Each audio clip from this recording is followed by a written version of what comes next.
बहुत मुश्किल वक्त से हमारा मुल्क निकल रहा है। जो ग्रोथ रेट के फिगर आए हैं, अगले साल ये और रफ्तार बढ़ेगी इसकी, फिर पाकिस्तान और तेजी से ऊपर जाएगा। आपने 13,000 अरब के नए कर्जों का बोझ पाकिस्तानी कौम पे डाला है।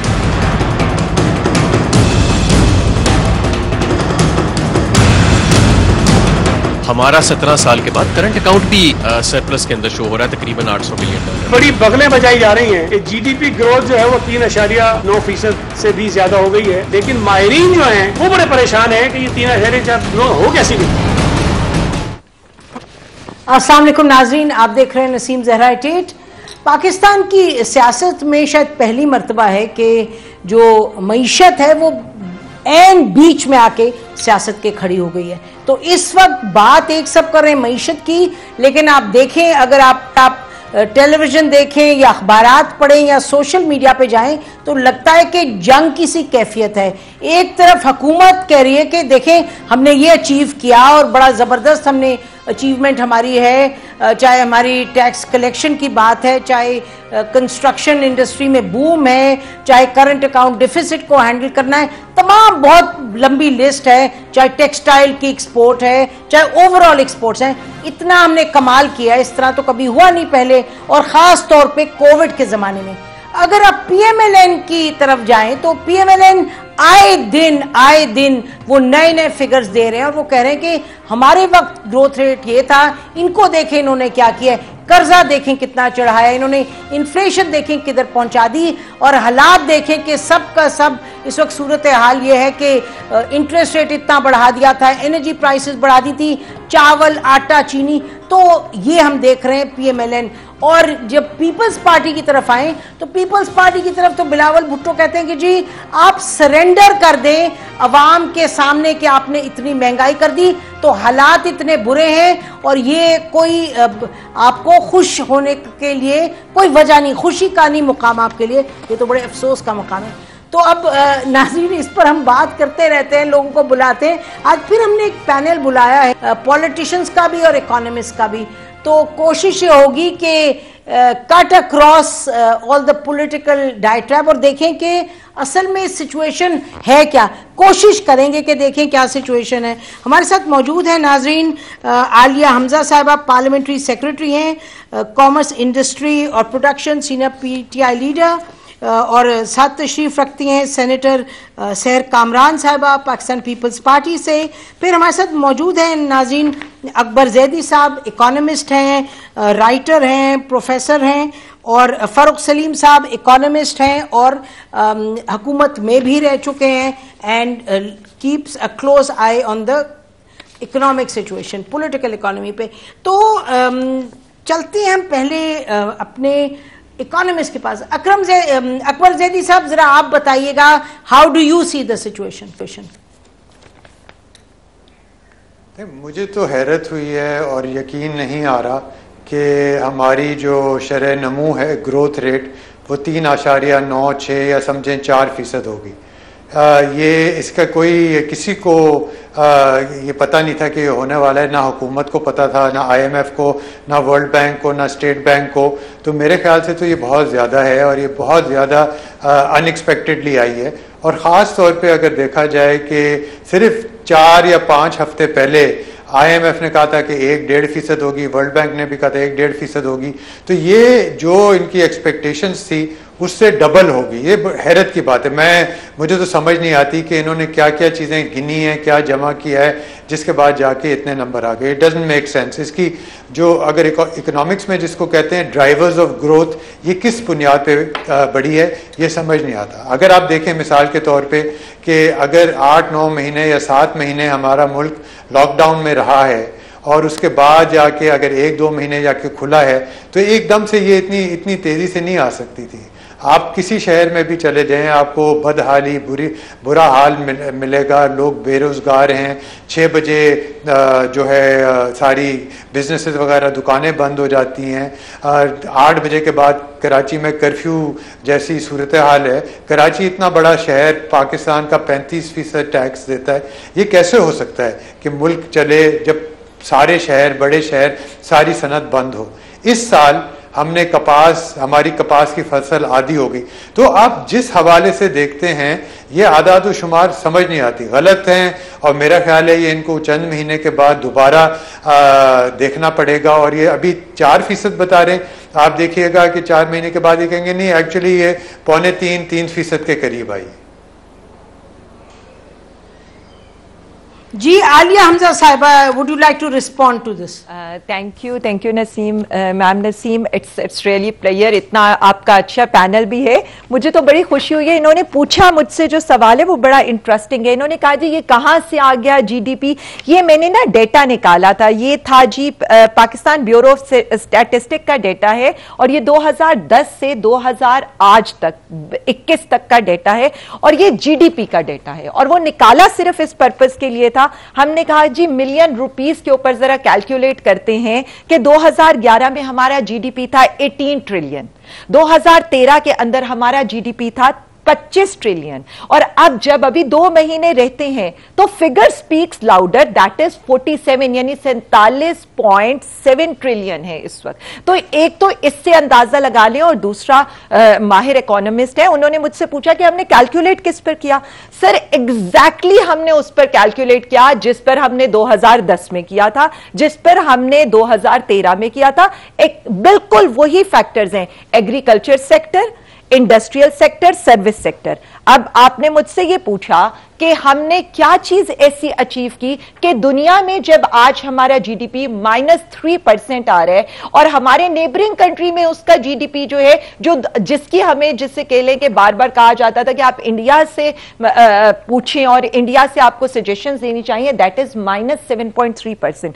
तो इन्होंने मुझसे कहा रीजन क्या था। रीजन आपने बिल्कुल कहा जी, मैं आई डू एग्री, कपास की अच्छी फसल नहीं आई, लेकिन हम ये क्यों भूल जाते हैं कि हमारी गंदुम की, गन्ने की, चावल की, मकई की, दालों की बम्पर क्रॉप्स आई हैं। हम ये क्यों भूल जाते हैं कि हमारी इंडस्ट्री इस वक्त डबल डिजिट में जा रही है, यानी जो इंडस्ट्रियल ग्रोथ है दैट इज पिछले, जो अगर मैं सिर्फ एक मंथ का करूं तो that is 9%, but expectedly that is going into पिछला जो हमारा था उसमें डबल डिजिट में जा रही है, and we are expecting in next 2 month की ये इंक्रीज होगी। आपका टेक्सटाइल, आपका फार्मा, आपका केमिकल्स, आपका यूरिया, आपके फर्टिलाइजर्स सब तो परफॉर्म करें, आपका ऑटो सेक्टर, आपके ट्रैक्टर्स की sale, every sector is performing. यानी हमने कैलकुलेट करते थे एग्रीकल्चर पे, एग्रीकल्चर का मैंने आपको बता दिया कि हमारी 6 क्रॉप्स बम्पर आई हैं। सेकंड था इंडस्ट्रियल सेक्टर, इंडस्ट्रियल सेक्टर की सिचुएशन मैंने आपको बता दी कि हमारी हर सेक्टर, हमारी जो लार्ज स्केल मैन्युफैक्चरिंग है दैट इज परफॉर्मिंग। फिर आप आ जाए सर्विस सेक्टर के ऊपर, सर्विस सेक्टर के ऊपर जो हमारी इस साल की ग्रोथ थी दैट इज 4.43%। ये इन 3 चीजों को एक्यूमुलेट करके लिया जाता है, और ये कोई ऐसी चीज नहीं है कि ये ऑल ऑफ अ सडन आ गई है। वही पाकिस्तान ब्यूरो ऑफ स्टैटिस्टिक, वही स्टेट बैंक ऑफ पाकिस्तान, और मैंने आपके लिए कंपेयर भी किया कि शायद ये स्टेट बैंक ऑफ पाकिस्तान का डेटा है, तो मुझसे कहा जाए मोर और लेस पिछले इतने सालों का आईएमएफ का और स्टेट बैंक का और पाकिस्तान स्टैटिस्टिक ब्यूरो का डेटा बिल्कुल एक जैसा था, वही डेटा जो पीपल्स पार्टी के दौरे हुकूमत। अच्छा आलिया, यू हैव टू, जी Aliya you made your point जी, एक बार very quickly how would you respond to this? तफसील में आलिया हमजा साहबा ने एक्सप्लेन किया। जी मेरे ख्याल से ये बहुत बात वाज़ेह है कि आलिया इकोनॉमिस्ट नहीं है, और उन्होंने ये जो पाकिस्तान ब्यूरो स्टेटिस्टिक्स से जो पढ़ा है वो बिल्कुल सही है, नंबर बिल्कुल सही है, लेकिन नंबर इस तरह नहीं पढ़े जाते। इन्फ्लेशन को सामने रख के देखा जाता है, और ये देखा जाता है कि 2011 में और 2021 में बहुत फ़र्क है, इसमें कोई शक नहीं। एक तो बात ये है, उसको इन रियल टर्म्स में देखा जाता है जो उन्होंने नहीं देखा। दूसरी ज़्यादा अहम बात यह है नसीम कि इसमें कोई शक नहीं कि इस साल मईशत में बेहतरी आई है पिछले साल के मुकाबले में, कोई शक नहीं, कोई इस पर इख्तलाफ नहीं कर रहा, ना पीपल्स पार्टी, ना PMLN, ना कोई और इंडिपेंडेंट इकोनॉमिस्ट, ना फर्रुख, ना मैं। असल बात जो है ना ये है कि कितनी बढ़ा चढ़ा के उन्होंने बताया है। मेरा ख्याल है 3.96 तक पहुंचने के लिए जो चीज़ें चाहिए थी, जिस तरह मुल्क में तरक्की करनी चाहिए थी, जिस तरह पैदावार, रोज़गार, ये सारा होना चाहिए, वो हुआ नहीं। मैं अभी भी ये कहूँगा ये गालिबन 3% के करीब है, 2.25-3 के दरमियान है, और 2-3 महीने के बाद इसी हुकूमत को इनको नीचे रिवाइज करना पड़ेगा, और ये कहेंगी हाँ शायद 3% के करीब है। दोबारा ये कहूँ तरक्की ज़रूर हुई है पिछले साल के मुकाबले में, क्योंकि पिछले साल में तो हमारी मईशत सुकड़ी थी, असल बात यह है कि इतना बढ़ा के ना बताएं कि आपको दोबारा नीचे लाना पड़े। अच्छा, तो आप कह रहे हैं कि इसमें बढ़ी है, यकीनन आप कह रहे हैं आलिया ने इन्फ्लेशन को फैक्टर नहीं किया। फरूख, आपके पास मैं आती हूँ, मुझे ये बताइए कि जो एक्सपेक्टेशन थी, जो कि अक्रॉस द बोर्ड इकोनॉमिस्ट कह रहे थे कि जी बुरा हाल है, लगता था, मतलब एज एन ले पर्सन हमें लग रहा था कि बहुत क्राइसिस आएगी, economically things will go very bad, Covid plus ये बताया जाता था, बैड पॉलिसीज। तो फर्क उसके मुकाबले में अगर अकबर कह रहे हैं कि ये ही सीज 3%, अगर 3% भी जीडीपी ग्रोथ देख ले तो क्या कहेंगे आप? Have they fared better than expected? देखिए नसीम, एक मईशत होती है मईशत दानों की, जो भी आप लोग डिस्कस कर रहे हैं। एक मईशत है सियासतदानों की। दोनों तरफ की पार्टीज पीएमएलएन वाली अपनी पसंदीदा फिगर उठा लाते हैं जो हुकूमत के खिलाफ जाती हैं, और जो हुकूमती पार्टी है वो अपनी फिगर उठा लाती है जो उनकी फेवर में जा रही होती हैं। एक मईशत है 22 करोड़ पाकिस्तानियों की। मैं समझता हूँ कि आप सियासतदानों की मईशत को भी भूल जाएं और मईशत दानों की मईशत को भी भूल जाएं। जो मईशत है 22 करोड़ पाकिस्तानियों की, वो घूमती है आटे की कीमत के ऊपर, चीनी की कीमत के ऊपर और आपके बिजली के बिल के ऊपर। इसको चौथा इशारिया भूल जाए, ये 3 बड़े इशारिये हैं। अब मुझे लगता है ऐसा है कि जो हुकूमती पार्टी है उनसे जब पूछा जाता है कि भाई जब आप आए थे तो 35 रुपए का किलो आटा था, आज वो 70-75 रुपए का हो गया, तो पाकिस्तान की 70 साल तारीख में कभी भी 100% इजाफा नहीं हुआ। कोई भी 3 साल का दौरानिया आप चुन लीजिए, तो उसका जवाब ये मिलता है कि जी आपको बड़ी मुबारक हो, हमारा करंट अकाउंट सरप्लस आ गया है। जब उनसे कहा जाता है कि जो बिजली का बिल था वो आज से 3 साल पहले हमें 10-11 रुपए का यूनिट आता था, आज वो 23-24 रुपए यूनिट आ रहा है। आप पाकिस्तान का 70 साल का दौरानिया उठा के देख लें, आपको 3 साल का कोई भी पीरियड ऐसा नहीं नजर आएगा जहां पे बिजली की कीमत 100% बढ़ गई हो। तो उसका जवाब ये मिलता है कि आप देखिए हमारी जीडीपी ग्रोथ 3.9 पे आ गई। तो मुझे लगता है कि जो हुकूमती पार्टी है वो शायद किसी और प्लेनेट में रहती है। ये 22-23 करोड़ पाकिस्तानी ये जमीन पे रहते हैं। जो हुकूमती दावे हैं उनका जमीनी हकीकत से कतई कोई ताल्लुक नजर नहीं आता। आप अंदाजा कीजिए कि आज से 3 साल पहले जो सर्वेज आ रहे थे उसमें 7 करोड़ पाकिस्तानी, तकरीबन 30% आबादी का जो था वो शरह गुर्बत से नीचे रह रहा था। आज जब हम वो सर्विस देखते हैं तो तकरीबन 40 से 41% आबादी ऐसी है, तकरीबन 9 करोड़ पाकिस्तानी ऐसे हैं जो शरह गुर्बत से नीचे रह रहे हैं। अब ये 9 करोड़ पाकिस्तानी जो शरह गुर्बत से नीचे रह रहे हैं, इनके पास हम जाएं और इनको कहें कि जी बड़ी मुबारक हो, हमारा जीडीपी ग्रोथ 3.9 आ गया, तो आप बताइए कि उनका क्या रवैया होगा?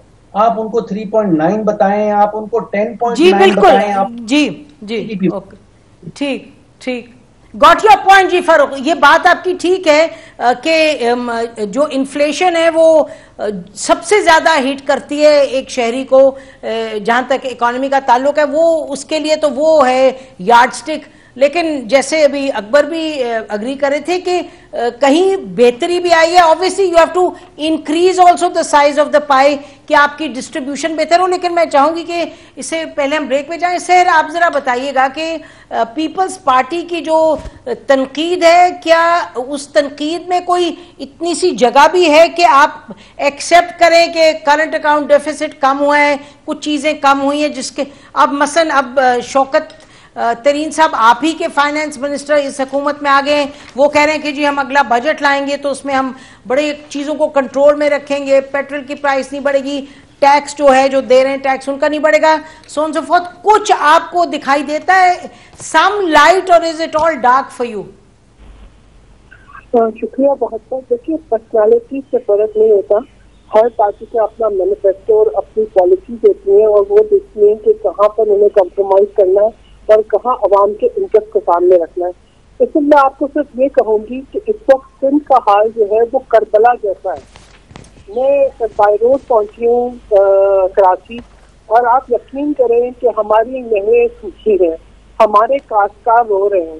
अभी बात करी थी आलिया साहिबा यूरिया की, इनको यूरिया की, DAP की खाद की कीमत भी पता है क्या? इनको ये मालूम है कि किसान इसको अफोर्ड भी कर सकते हैं, और जो अफोर्ड क्या करेंगे, जहाँ वो क्या काश्त करेंगे जहाँ पे नहरें सूखी हैं, जहाँ पे आप ये सोचें कि जून शुरू हो रहा है और अभी तक कोई नामो निशान नहीं है कि चावल की नर्सरीज भी लग जाए, यानी ये हालात है।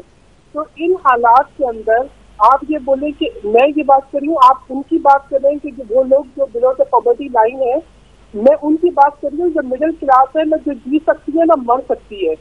ये हालात है यहाँ पर, और ये जितनी फैंटेसी स्टोरीज है इनकी, इनमें अब कोई दिलफरेबी नहीं रही। इन दिलफरेब दास्तानों में ये जिस तरीके से फिगर्स को मैनिपुलेट करते हैं, रोजाना सुबह शाम प्रोपेगेंडा पे सर्च करते हैं, अगर इसका 2% भी ये तवज्जो देते किसी बेचने की तरफ, तो शायद पाकिस्तान के अंदर कोई स्टेबिलिटी आ जाती। फिगर्स को मैनिपुलेट करके, आगे पीछे करके, शोर मचा के, अपनी तारीफों के पुल बांध के और सोशल मीडिया पे आप सर्वाइव आप तो कर सकते हैं, आम आवाम नहीं कर सकती।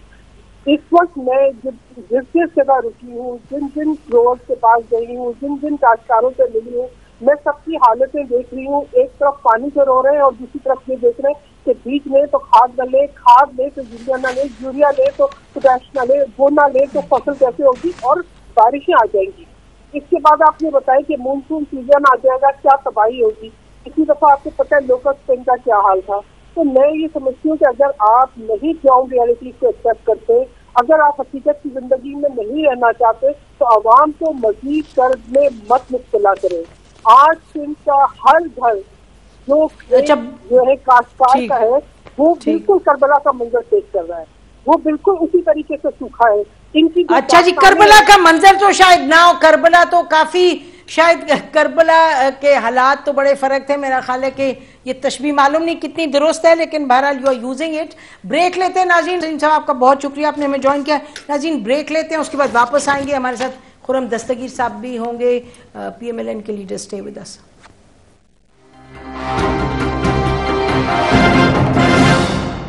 वेलकम बैक नाजरीन। हम इकोनॉमी पे बात कर रहे हैं और जो मईशत की इस वक्त सूरत हाल है उस पर, जैसे हमने कहा, सब पार्टीज़ के बहुत मुख्तलिफ जो हैं वो जावियों से वो देख रही है।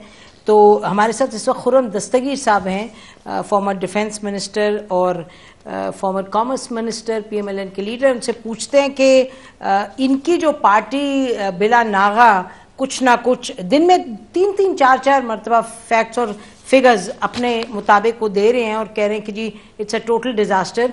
खुर्रम साहब बहुत शुक्रिया प्रोग्राम में आने का। तो अगर टोटल डिजास्टर है तो ये टेक्सटाइल की क्या सूरत हाल है? फैसलाबाद में हमने भी लोगों से बात की है, वो अपनी इंडस्ट्री की एक्सपेंशन में जा रहे हैं। वो कह रहे हैं ऑर्डर्स हमारे पास इतने हैं कि वी कांट फुलफिल देम। अगर हम वो construction industry, certain facts are there, उसके बारे में आप क्या कहेंगे?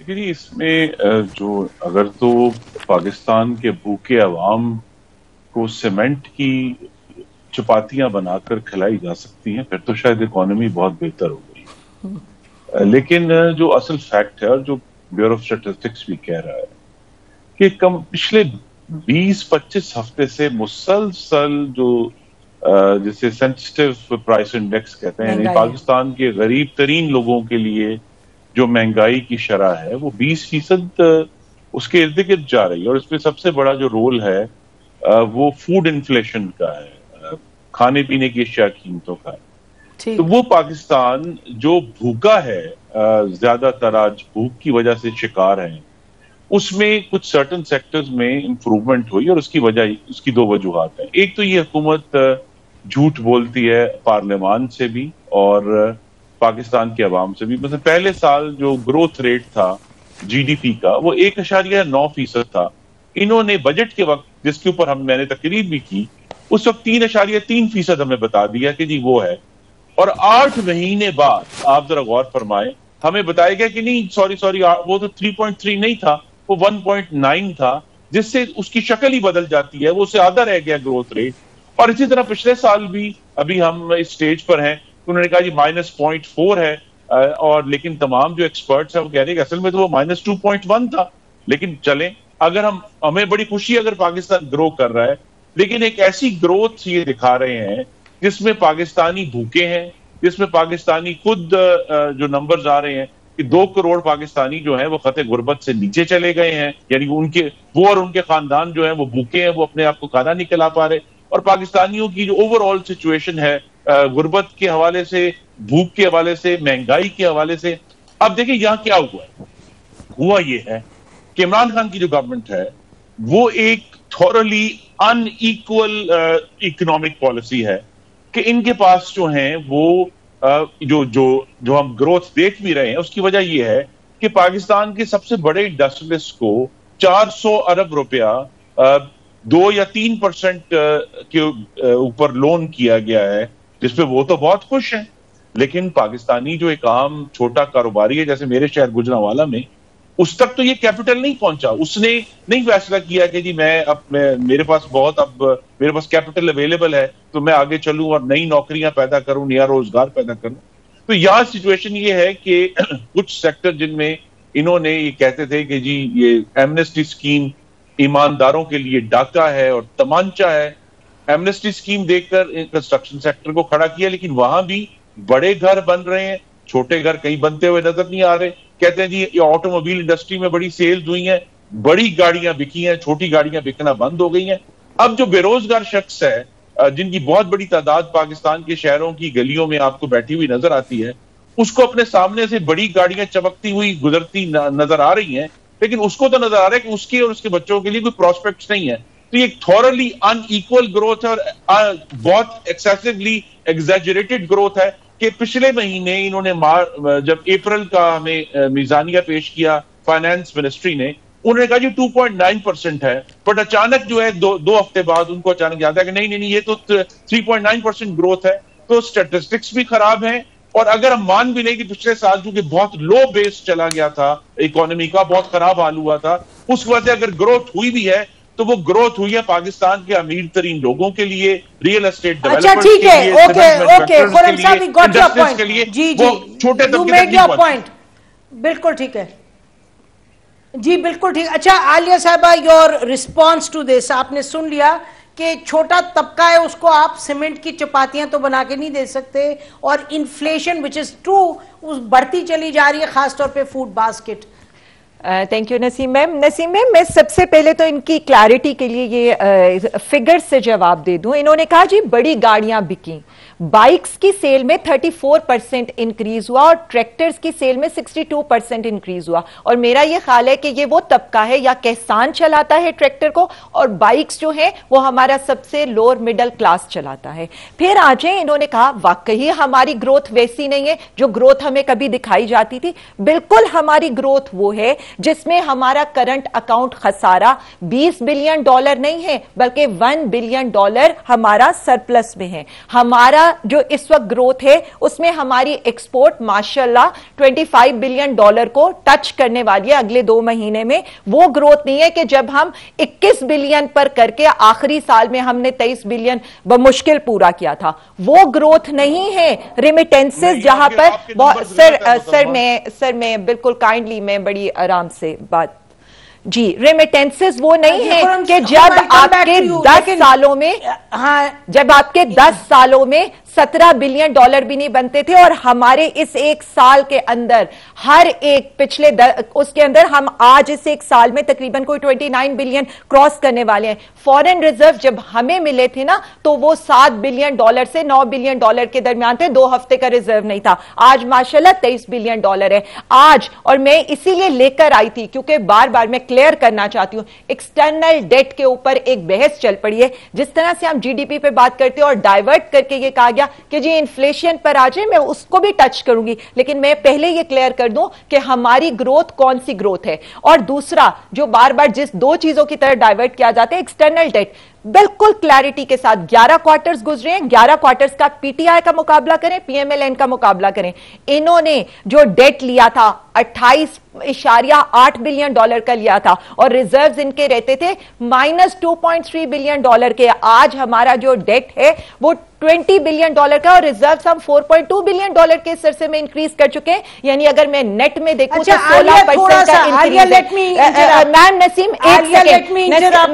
एक सेकेंड, मुझे जो है ना, मेरे पास बहुत, मैं इसीलिए तैयारी करके आई थी क्योंकि मुझे बिल्कुल क्लियर करना है उन चीजों के ऊपर। मैं बेशक पॉलिटिशियंस इकोनॉमिस्ट नहीं हो सकते, लेकिन पॉलिटिशियंस इकोनॉमी पढ़कर आते हैं और जरूरी नहीं है कि हर पॉलिटिशियन वही पॉलिटिशियन हो। इसीलिए मैं ये सारी रिपोर्ट्स लेकर आई थी। और मैं क्यों 10-10 सालों की रिपोर्ट लेकर आई थी, मैं कोई अपने एक साल की नहीं, LSM की ले लें, लाइफ स्टॉक की ले लें, एग्रीकल्चर की ले लें। इन्होंने कहा ना किसान मर गया, किसान को ये हो गया। आज पहली दफा गन्ने के किसान को 300 रुपए मिल रहे, आज पहली दफा गंदुम के वाले को 1800 रुपए का रेट मिल रहे। इसीलिए तो 1100 रुपए जो है आज रूरल इकोनॉमी में शिफ्ट हो गए हैं। पर कैपिटल इनकम यूं नहीं बढ़ जाती। और अगर ये मुझे कहेंगे कि उसके अंदर तो डॉलर की पैरिटी भी देख लें कि इनके वक्त में डॉलर क्या था, हमारे वक्त में डॉलर क्या है। आज डॉलर अपने रेट पर है, रिजर्व्स आ चुके हैं, एक्सपोर्ट्स बढ़ रही हैं, टैक्स कलेक्शन बढ़ रही है, रेमिटेंसेस इंक्रीज हो रहे हैं। Please be Pakistani. पाकिस्तानी होने के लिहाज से हमें आज फख्र होना चाहिए कि पूरी दुनिया में मईशत सुकड़ रही है, -4%, इंडिया में -7.9%, और हम 4% पर जा रहे हैं। और अगर 4% पर ये कह रहे हैं तो हम उससे आगे जाएंगे। इसका जरा जवाब नहीं दिया आलिया, एक सेकेंड, उसका जवाब आपने नहीं दिया। जो वो कह रहे हैं कि महंगाई जो है, कमर तोड़ महंगाई, वो अभी तक लोगों के लिए बहुत बड़ा एक अजाब है, उस पर जवाब दें। और ये कि जो आपकी इंडस्ट्रियलिस्ट पॉलिसी है, वो कह रहे हैं जी बड़े इंडस्ट्रियलिस्ट को फायदा हुआ है उससे। मैं एक छोटी सी इनसे ये बात कर दूं, क्या फॉर्मर बड़ा इंडस्ट्रियलिस्ट है? मैं अगर बता रही हूं 1100 अरब रूरल इकोनॉमी में गया है। उसके अलावा जब ये इन्फ्लेशन की बात करते हैं, मैम आप मुझे सिर्फ इतना बता दें, हम इकोनॉमी में ग्रो करें जब कोविड की सिचुएशन थी, हमारा फॉर्मर ग्रो करे जब लोकस्ट हमला कर चुका था। हमने इन दोनों चीजों को जितनी अच्छी तरह से करके, और ना सिर्फ हमने लोगों को भूख से बचाया, अपनी इकोनॉमी को भी चलने दिया। अब आ जाए इन्फ्लेशन के ऊपर। मेरे ख्याल में इन्फ्लेशन के ऊपर आपको भी पता है कि हमें इंपोर्ट बेस्ड इकोनॉमी मिली थी। हमारा सबसे बड़ा बजट जो आता था ना इंपोर्ट के अंदर, वो फूड का आता था, दालें, घी, सब कुछ तो हम बाहर से तेल मंगवा रहे थे। अब इस वक्त जो सूरत हाल है, सप्लाई एंड डिमांड की सूरत हाल थी, जहां तेल की प्राइसेस इंटरनेशनली 145 रुपए % बढ़ रही थी, हम तो सिर्फ 34%, और उसका भी हमें एहसास है। देखें, पहली चीज होती है इकोनॉमी तबाह हाल मिली, उसको हमने स्टेबलाइज किया, अब वो टेक ऑफ हमारे कॉमन लोगों तक जाएंगे।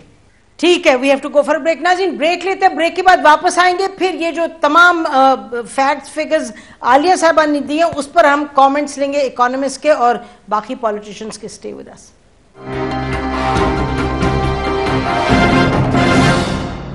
वेलकम बैक नाज़रीन, हम बात कर रहे हैं पाकिस्तान की मईशत का जो फिल वक्त क्या सूरत हाल है। अकबर, आपने बड़े तहम्मुल मिजाजी से ये सब सुना है, बड़ी तफसील आपने सुनी, दस्तगीर साहब भी बयान कर रहे थे और आलिया साहबा भी। तो what is your take as an economist? देखिए, इसमें जैसे मैं वही कहूँगा कि बहुत सारे आदाद शुमार बेहतर हुए हैं, क्योंकि पिछले साल वो बहुत बुरे थे और उससे बेहतर होना ही था। और जैसे जैसे कोविड ख़त्म हुआ है, हल्का हुआ है, लॉकडाउन ख़त्म हुआ है, तो मईशत आगे बढ़ी है। ये असल में मसला नहीं है। ये जो कह रही हैं कि 19 के बजाय 22 हो गया, हमारे रिजर्व्स इतने हो गए, हमारे करंट अकाउंट सरप्लस अब ये इतना हो गया, हुआ करे। मैं तो ये कहता हूँ इसका फ़ायदा क्या होता है? इससे जो है मईशत तो अपनी जगह, ये आदाद शुमार अपनी जगह, इसके असरात क्या होते हैं, कितने लोगों को फ़ायदा होता है, कितने लोगों को रोज़गार मिला। पता नहीं इन्होंने कितने कहा था, 10 करोड़ या 1 करोड़ ये नौकरियाँ देंगे, मुझे नहीं मालूम कितने लोगों को इन्होंने बेरोज़गार किया है। 1 करोड़ को तो इन्होंने नौकरी नहीं दी। अच्छा, इसी तरह से आपने भी जो सवाल पूछा और इन्होंने भी कहा, बुनियादी चीज़ जो होती है एक शख्स के लिए, वो दो चीज़ें होती है। एक तो इफरात ज़र, महंगाई कितनी है, क्या खा सकता है, कहाँ जा सकता है, क्या पहन सकता है, और दूसरा उसको रोज़गार मिलेगा या नहीं। अब ये पिछले पूरे 8-9 महीने में, इस साल में 11 महीने हो गए इक्तिसादी साल में, इफरात ज़र बढ़ा है, कीमतें बहुत बढ़ी हैं और रोज़गार कम हुआ है। ये अगर ये PTI हुकूमत ये बात तस्लीम कर ले और कह दे कि देखें हाँ ठीक है मईशत बढ़ी है, चलें इतनी बड़ी उतनी बड़ी, हमारी रिजर्व उतनी होगी, ठीक है, हो गई, सब बहुत अच्छी बात है। असल फोकस ये आम आदमी पे आ जाए, बेरोजगारी ख़त्म करने के लिए आ जाए, रोज़गार बढ़ाने पे आ जाए और इफरात ज़र कम करने पे आ जाए। असल चीज़ वो है, इनको वोट उससे मिलेगा, इनकी शाबाशी उससे होगी। ये 2-4 लोग इस पे लड़ सकते हैं कि 3.96 है या 3.46 है, ये इररेलेवेंट बात है। असल चीज़ है इसका लोगों को क्या फ़ायदा हो रहा है। तो ये जो इनकी आर्ग्यूमेंट है, और हम देखते पीटीआई करती है कि जी अभी स्टेबलाइजेशन का पीरियड था, अब हम ग्रोथ की तरफ जा रहे हैं, और ग्रोथ के नतीजे में जो आप भी कह रहे हैं, खुर्रम दस्तगीर साहब भी कह रहे हैं कि ऑब्वियसली चाहे अफरात ज़र है, चाहे नौकरियां, ये सब हैं, उसको आप कैसे देखते हैं? अकबर, दिस आर्ग्यूमेंट के एक स्टेज से अब हम दूसरी पर जाएंगे। देखिए, ये बात तो है कि मेरे ख्याल से ये अभी जो अगला साल इक्तिसादी साल शुरू होगा जुलाई में, उसमें ग्रोथ बढ़ेगी। अगर आज 3.5% है, 3.9 जो भी है, उससे ज़्यादा ही होगी, क्योंकि ये जितनी भी ग्रोथ रही है ऐसे वक्त रही है जबकि हमारी मईशत, हमारा मुल्क, हमारी इंडस्ट्री वगैरह बंद थी, और अब उसको आगे बढ़ना चाहिए। ये मेरे ख्याल पीपल्स पार्टी को भी, पीटीआई को भी और पीएमएलएन को समझ लेना चाहिए कि ये खुद रॉ तरीके से चाहिए कुछ ना भी करे तो इसमें इजाफा होगा, ये तो बात तय है। असल ये है उसके समरात क्या होते हैं, उसकी डिस्ट्रीब्यूशन क्या होती है। अगर आप आदाद शुमार देखें, आमतौर पे ये होता है कि हमारे मुल्क में बैंक्स बहुत पैसा कमाते हैं, बड़ी बड़ी इंडस्ट्रियां बहुत पैसा कमाती हैं, ये अच्छी, ये अपनी जगह पे होता है, लेकिन असल ये होता है कि इसमें तफरीक कितनी हो रही है, इनइक्वालिटी कितनी बड़ी है, गुर्बत कितनी बड़ी है, गुर्बत की सतह से लोग कितने नीचे हैं, और वो उनकी ग़िज़ा वो किस तरह खा रहे हैं, न्यूट्रिशन, हेल्थ वगैरह। अब अगर ये हुकूमत या कोई भी हुकूमत हो, अगर इन चीज़ों पर तवज्जो दे, इसको भूल जाए ग्रोथ रेट क्या है, कितनी बड़ी होगी, इस पर तवज्जो दे, तो फिर इनकी जो है सपोर्ट ज़्यादा बढ़ेगी, और मुल्क और मईशत और अवाम आगे जाएंगे और बेहतर होगा। जी अच्छा, सहर साहब ये बताइएगा कि अब आप सिंध की आप सूरत हाल का जिक्र कर रही थी, तो इस वक्त जब बात हो रही है कि यानी कि इस वक्त जो आउटपुट है, चाहे 4 बड़े क्रॉप्स की बात होती, कहते बम्पर क्रॉप्स हैं, फिर जैसे इन्होंने फिगर दिया कि जी मोटरसाइकिल इतने खरीदे जा रहे हैं, तो क्या आप कहेंगे कि सिंध को बाईपास कर दिए ये जो पॉजिटिव्स हैं उन्होंने? पहली बात ये कि जितनी इन्फ्लेशन है उसका इम्पैक्ट पूरे पाकिस्तान पर आता है, और आपको मैं ये याद करा दूं कि वज़ीर आज़म इमरान खान अहमद मियादी साहब समझते हैं जहां उनकी हुकूमत नहीं है वो उनका सूबा नहीं है, ये उनकी स्टेटमेंट थी, और वो चीज़ उनके जहन से नहीं निकली। और आप ये देखिए कि सिंध के लिए इनके ऐलानात तो होते हैं, एक 62 अरब का पैकेज, 1100 बिलियन का पैकेज, कोई यूनिवर्सिटी का इफ्तिताह होता है प्राइम मिनिस्टर सेक्रेटरीट के अंदर, बिलियन अरबों खरबों की बातें होती है, ग्राउंड पे आपको कुछ नजर नहीं आता। इसी तरीके से अब पानी के सिलसिले में हम कब से जो है बार बार जो है इसका शोर मचा रहे हैं, लेकिन पानी नहीं आ रहा। अभी ये जो बात करेंगे सिंध में, तो बेहतर जो है अपने किसानों को दिया है, 2000 गंदम का रेट दिया है, लेकिन मसला ये कि क्यों, इस वजह से आप देखिए कि इस वक्त खाद की कीमत क्या है, इस वक्त बीज की कीमत क्या है, इस वक्त बिजली की कीमत क्या है, इस वक्त तेल की कीमत क्या है, इस वक्त जो है जो एक आम आदमी का सर्वाइवल कैसा है। देखिए, इनकी जो खुशनुमा बातें हैं ये किसी का पेट नहीं भर सकती, और ये इनको देखना होगा। ये पूरे टाइम पे जो प्लानिंग करते हैं कि कभी आप इनके अस्पतालों के ऊपर जो है वो कब्जा करने की कोशिश करें, कभी जजायर पे कब्जा करने की कोशिश करें, कभी प्रोजेक्ट को पीछे करें, कभी आप एमएससी अवार्ड ना दें, कभी आप पानी ना दें, तो लाइक मैं तो कहूँगी कि सिंध हैज बीन डिप्राइव्ड। और ना सिर्फ सिंध, आप छोटा सूबा बलूचिस्तान देखें तो आपको यही आहूब बका बलूचिस्तान से भी नजर आएगी। तो ये ना करें, इमरान खान अहमद मियादी साहब कंटेनर से उतरे और एक आम आदमी की जिंदगी के ऊपर नजर डालें। ये भी बात करें कि आलिया साहिबा पाकिस्तानी की, तो मैं कहूँगी पाकिस्तानी बने, आप जो है कंटेनर से उतरे, आप ये अपने ऊपर जो लिबादा आप लोगों ने पहना हुआ है उससे हटे। अगर हम आपसे हकायक की बात करेंगे तो आप हमारी पाकिस्तानियत को चैलेंज करेंगी? नहीं, हम तो वो बात करें जो आज पाकिस्तान के अवाम की बात है। आप ये बताएं कि एक आम आदमी जब वो जो जरूरियात जिंदगी है जब वो खरीद नहीं सकता, जब वो अफोर्ड नहीं कर सकता, तो वो सर्वाइव कैसे करेगा? ये हकीकत की बात है। ये आपकी जो ना ये जो कहानियां आप सुना रहे हैं, ये जो आप फिगर्स दे रहे हैं, इन फिगर से किसी का पेट नहीं भरेगा। लोग देखते हैं हकीकत की जिंदगी में। और बिल्कुल आपने 1 करोड़ नौकरियां देनी थी, आपने निश्चित ज्यादा आबादी जो है सतह गुर्बत से नीचे कर दी, आपने जो है वो लोगों को जी जी ओके ठीक है जी, got your point, let me move जी, let me go to Khurram साहब। अच्छा खुर्रम साहब, ये जो अब बजट आ रहा है उसमें ये हम बार बार सुन रहे हैं कि जो शहबाज शरीफ साहब हैं वो बजट पे कोशिश करेंगे कि ऑपोजिशन मिल के पोजीशन ले, तो उसके लिए व्हाट आपके अहदाफ क्या है उस हवाले से? जी, ये अहदाफ यही हैं कि ना सिर्फ अपोजिशन बेंचेस में, अगर हुकूमती बेंचों में भी ऐसे लोग हैं जो आटा 33 रुपए से 80 रुपए हुआ है इस हुकूमत के दौर में, जो नाकाबिले बर्दाश्त है।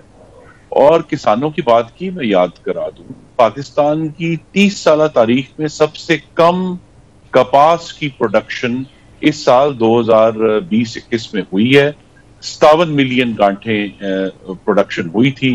फिर उन्होंने गांठों का वेट घटा के, जिस तरह ये सारे नंबर्स को फज कर रहे हैं, उन्होंने कहा नहीं जी 7 मिलियन गांठें हुई हैं, 5.7 मिलियन गांठें हुई हैं 30 साल में सबसे कम। इसका मतलब पाकिस्तान की जो टेक्सटाइल इंडस्ट्री है उसको बहुत बड़ी तादाद में फॉरेन एक्सचेंज एक्सपोज करके कॉटन इंपोर्ट करना पड़ेगी।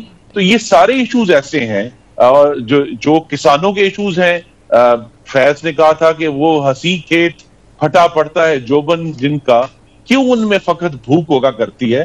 तो ये जो बम्पर क्रॉप्स हमें सुनाते हैं, पिछले साल भी यही सुनाया था कि बम्पर क्रॉप हुई, और फिर इस हुकूमत की नालायकी और बदनीयती की वजह से 60 लाख टन गंदुम पाकिस्तान से स्मगल हुई। ये एडमिट किया हुआ है वजीर फूड सिक्योरिटी ने नेशनल असेंबली के फ्लोर पे। तो अगर ये बम्पर क्रॉप्स जो हैं जिनका फायदा सिर्फ स्मगलर्स उठा रहे हैं, या अभी मैं हैरान हूं कि जी बम्पर क्रॉप हुई है, भाई बम्पर क्रॉप तो मार्च के नंबर्स में रिफ्लेक्ट ही नहीं होनी, तो उसमें वहां का 3.94% रेट आ गया है, लेकिन हमें सुनाई जा रहे बम्पर क्रॉप्स। इसी तरह जो फंडामेंटल इकोनॉमिक्स है, और ये आपके नाजरीन को समझना जरूरी है कि करंट अकाउंट डेफिसिट ज्यादा या कम होने से जीडीपी पर $1 का फर्क नहीं पड़ता। ये बड़ी क्लियर बात है। इसी तरह जो है रेमिटेंसेस ज्यादा होने से जीडीपी के ऊपर $1 का फर्क नहीं पड़ता, अनलेस वो एक इनडायरेक्ट है कि जी वो पैसे आए हैं, लोग पैसे लेंगे, पैसे खर्च करेंगे, वो एक अलग कहानी है। लेकिन ये जो नंबर सारे पॉजिटिव बताते हैं, असल इशू यही है कि पाकिस्तानी आज भूखे हैं, पाकिस्तानी बेरोजगार हैं, पाकिस्तानी बिजली का बिल नहीं दे सकते, और असल जिसको ठीक है और ये इश्यूज हैं जो ठीक है 3.9%। नहीं, मैंने कहा जी अगर हम एक सेकंड के लिए ये सारी खुश बातें मान भी लें, लेकिन सवाल यही है कि तमाम तर कोशिश के बावजूद चीनी 110 रुपए किलो से नीचे नहीं हो रही, आटा 80 रुपए से कम नहीं हो रहा, घी जो है 300 रुपए से कम नहीं हो रहा, और ये इश्यूज हैं जो आप लेके चलेंगे, गैस दुगनी है, और उसकी वजह से असल में फैक्ट्री के बाद एक बहुत बड़ा टाइम खत्म हो रहा है, जिसका फायदा पार्लियामान में हम उठाएंगे। ठीक है, प्रोग्राम का टाइम खत्म हो रहा है। नाजरीन, हम इधर ही प्रोग्राम खत्म करते हैं। पार्टिसिपेंट्स का बहुत शुक्रिया। खुदा हाफिज नाजरीन। पाकिस्तान जिंदाबाद।